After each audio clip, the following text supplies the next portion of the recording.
Joe Biden recently was at a gathering and was asked a question to which he gave an interesting response. So there was a woman who said, our 21-year-old son said the other night, I wonder if Joe Biden would consider choosing a Republican as a running mate.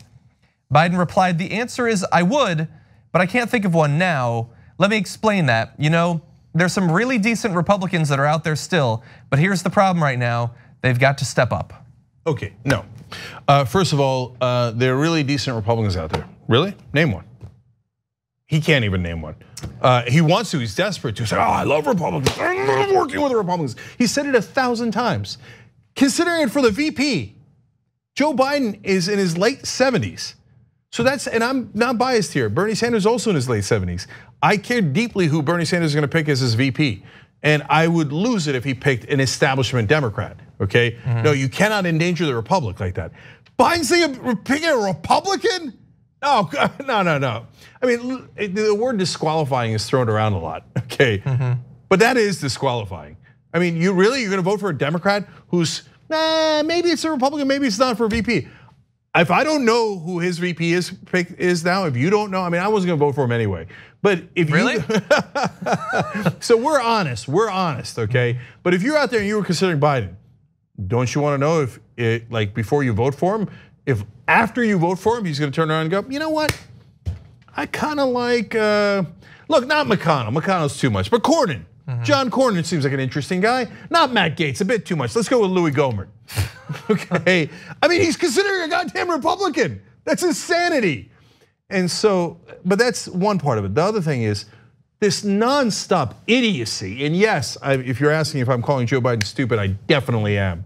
This Republican has to step up. This Republican who's a good guy. There's a lot of Republicans who are good guys. Yeah, I'm giving him Trump hands. But they got to step up. Step up, do what? What are you talking about? What? You don't live in today's America. You live in the 1970s or whenever you worked with Strom Thurmond and you were elated about that. In today's America, there is no Republican who's gonna step up and do the right thing. What are you, who? He can't name it either.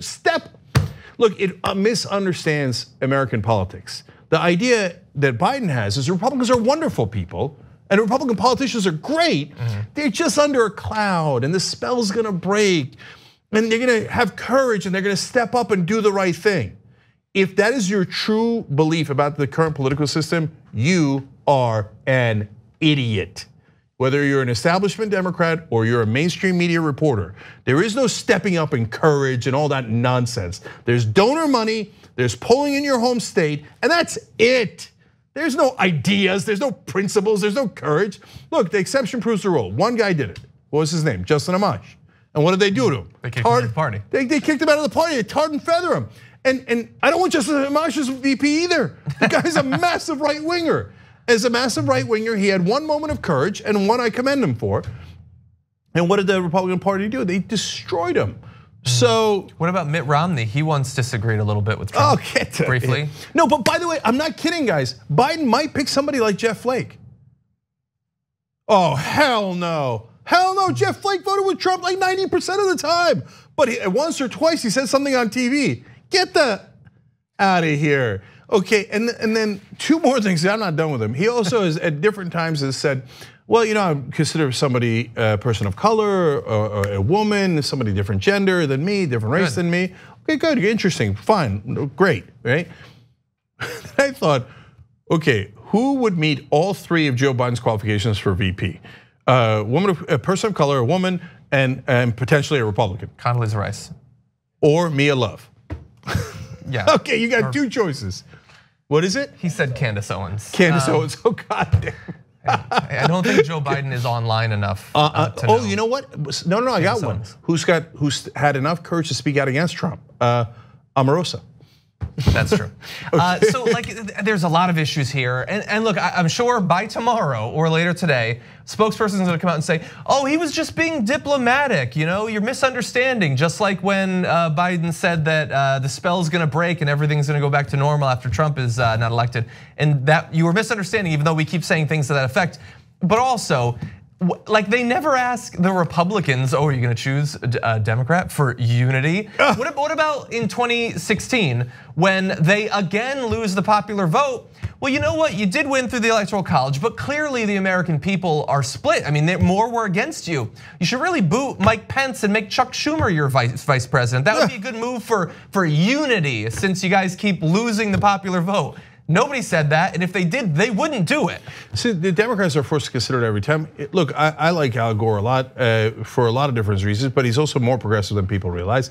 But having said that, he picked a Republican for a VP, exactly. Joe Lieberman. He's a Democrat in name only, massive right winger, single-handedly killed the public option under the Affordable Care Act. It didn't meet a war he didn't want to make love to. So Lieberman has no absolute positive right winger, extreme right winger, especially on foreign policy. So the Democrats are constantly reaching out to Republicans and constantly losing. It's a stupid strategy. It is not practical. It is not pragmatic. It is a strategy for losers. Okay, the Republicans on the other hand go, oh, I got a massive right winger who's the top of the ticket. So you know what? The VP pick should be even more right wing. Sarah Palin. Mike Pence. Paul Ryan, much more right wing than Mitt Romney. Yep. Mike Pence, more evangelical than Donald Trump, more extreme in terms of domestic policy than Donald Trump. Yeah, Dick Cheney is a conservative AI created in a think tank. Yeah, Dick Cheney, for God's sake, right? So what is the phenomenon that's the most important about that? The Republicans understand that appealing to your base wins elections. Democrats hate their own base. And they use the corporate media to attack their own base and go towards the right wing. Why? Why would you do that? It doesn't make any sense. You've lost countless elections because of it. You do it because of the goddamn donors. They have the same donors from the same industries. They want the same results as the Republicans. They're just looking for an excuse for it. That is why the entire political spectrum in DC is shifted massively right wing when the country is progressive on every issue according to the polls. Final thing. Joe Biden has in the past, in this campaign, has said about a VP pick, we could disagree on tactic, but strategically we'd have to be in the exact same page. So apparently he thinks that there are Republicans that are on the exact same page as him strategically. If that's not disqualifying in a Democratic contest for president, for leader of the Democratic Party and leader of the country, I don't know what is. There's a significant number of people who hate Bernie, who are like, I'm not gonna vote for him because he's not a Democrat. I'm gonna vote for Joe Biden and hope that he picks a Republican running mate. Bernie is not a Democrat because he's to the left of the Democrats, if you're in that school of thought. And Biden is so far right wing that he'd pick a Republican, and somehow you think he represents Democratic values better? No, look, there are people like that and they are genuine. And they're not in my camp, they're not my teammates, they're not my colleagues, okay? So people who think, all I care about is, does the person have a D on their helmet? Because I got my pom-poms and I'm ready for them, okay? I don't care what their values are, I don't care what their policies are. I just want them to be a Democrat. Like Jeff Van Drew, 2 weeks ago, he was such a great Democrat. I love Jeff Van Drew. I don't care how much he votes for the Republicans and how much he loves Trump. He's got a D on his helmet. I love Jeff Van Drew. And then he turns out and he puts an R on his helmet. They're like, oh, what a traitor. He's the same guy. The same guy with the same exact policies and the same exact votes, right? Cuellar votes with Trump 70% of the time. Oh no, we can't have Jessica Cisneros. No. Cuellar has a D on his helmet. What effing difference does it make?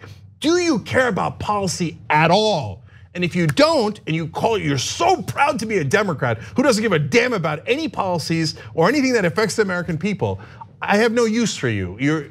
And I'm looking forward to defeating you as well in these presidential primaries. Because if you get your way, not only will we have no change in this country, but we'll also lose the Republicans.